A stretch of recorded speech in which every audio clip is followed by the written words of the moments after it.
This is the story of a mild-mannered, hard-working, all-American boy who was nearly released, nay, fired, from the UFC despite being on a 4-fight win streak. At the end of the day, the UFC is a business, and if a fighter isn't generating revenue, well then their job security will be in question 100%. The subject of our tale is Colby Covington, and more specifically, what he did to save his career and become one of the most hated athletes of our time.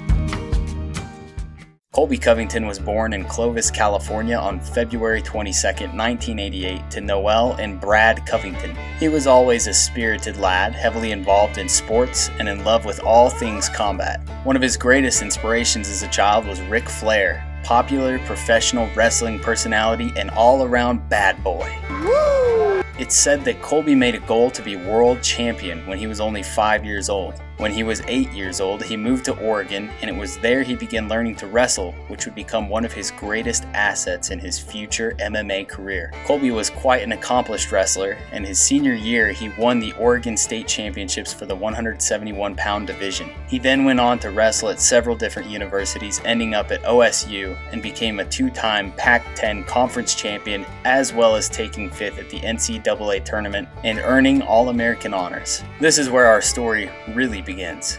Colby dove into MMA less than a year after his graduation. He brutalized some virgin from Oregon and a few other nerds as well. Now normally I wouldn't refer to people that are willing to step into a cage and fight as nerds and virgins, but bear with me because as Colby's story unfolds, you will begin to see the stratagem behind my wording. After winning 5 in a row, Colby made his UFC debut against An Ying Wang in China, finishing him in brutal fashion in front of his own countrymen. His next fight was the same story, different place, dispatching Wagner Silva in his home country of Brazil. Colby would eliminate one more virgin before experiencing his first loss to Warlley Alves, where he was caught in a guillotine that can only be described as tight. He bounced back and won his next 4 fights in convincing fashion. But for whatever reason, Colby's fighting style just wasn't what the UFC brass was looking for. His whole fight game centers around a relentless pace with a combination of high volume striking and takedowns to wear his opponents out over time.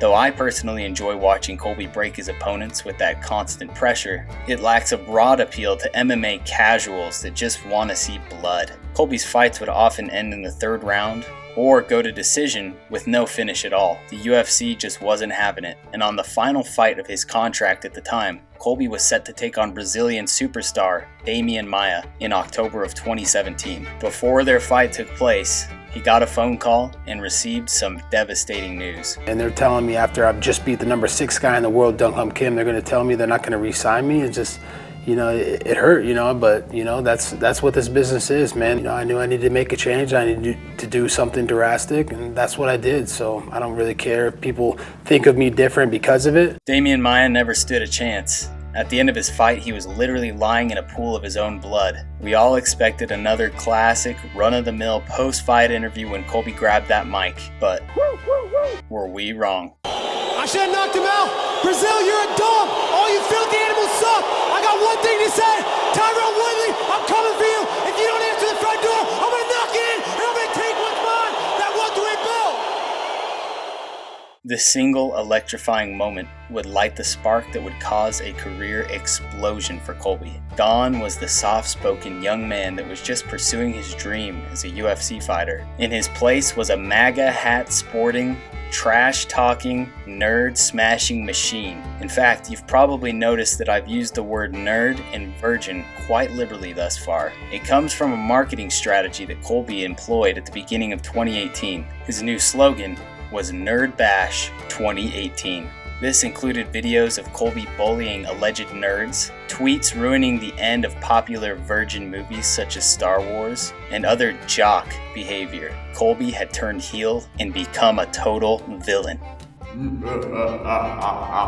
Though a large portion of Colby's antics were relatively harmless, there was another aspect of his new persona that really ruffled some feathers. Colby was willing to ruin old friendships and relationships through harsh words and raw comments that people felt were just unacceptable. His recent post-fight tirade about Brazil was just the beginning, and that alone was enough to make waves at his gym with some of his fellow fighters. Yet Colby wasn't about to apologize. He ended up leaving his old gym in Florida on bad terms with people he had once considered his brothers and sisters. Ex-training partner Dustin Poirier, for example, who just recently defeated Conor McGregor, is one of those such people. When Dustin fought Khabib Nurmagomedov, Colby put this video out. Go pound that Khabib money line, because Dustin can't stuff a nosebleed. How's he gonna stuff a takedown? After losing to Khabib, Dustin was asked about Colby's comments in the post-fight interview, and the guy was pretty hurt. I don't sell out like fucking Colby Covington and talk bad about people who I roll with. Doesn't matter who you are, the man does not hold back. Another example is after Colby defeated Robbie Lawler, who happened to be good friends and training partners with popular UFC veteran Matt Hughes. Now, to give some context, Matt had recently been hit by a train in a freak accident that left him crippled. So after Colby defeated Lawler, once again he grabbed the mic and he did his thing. It's a strong lesson that Robbie should have learned from his good buddy Matt Hughes. You stay off the tracks when the train's coming through, Junior. Don't matter if it's a Trump train or the Colby train. Get out the way! Keep in mind, Matt Hughes is no threat to Colby, but when you're a bad guy, no one's safe. For Colby, the new persona was life-changing. He gained notoriety and became friends with the Trumps. Everyone wants to watch the guy.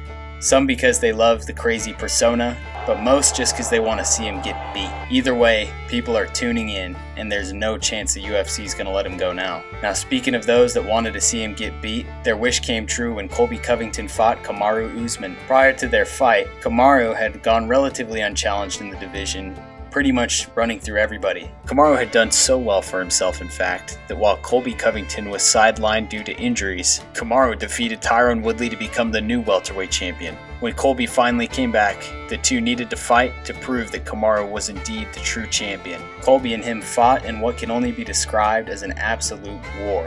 In the third round, Colby's jaw was fractured, yet he persisted, even winning the fourth round in points. Finally, in the fifth, Kamaru caught him with a nasty shot and was able to finish Colby, albeit a controversial stoppage that many believe was called a little too early, including Colby himself. Colby leapt right up and protested, saying that he was fine and still able to fight, but at that point it was too late. Despite the loss, Colby gained a ton of respect from fans and fighters alike, given the fact that he fought for nearly 2 rounds after getting his jaw broke.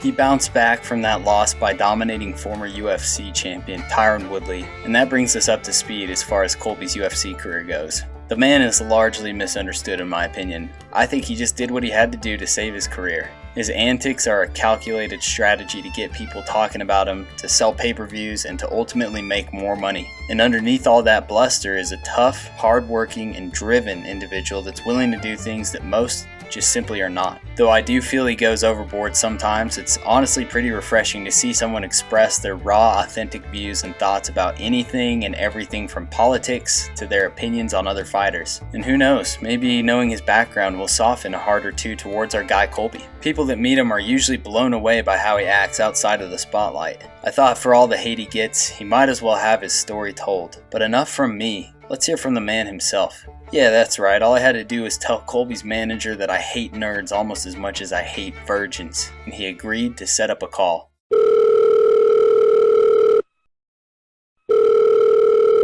What's up, nerds and virgins? Hey Colby, how we doing? I'm very thirsty, for my favorite drink in the world. Oh yeah, and what drink is that? Nerd tears. Oh yeah, we hate nerds, Colby. Let me ask you this. What would you do if you saw Joe Biden right now? Walking him right down. He'll be a first-round knockout. Oh wow. I don't know how the Secret Service would feel about that.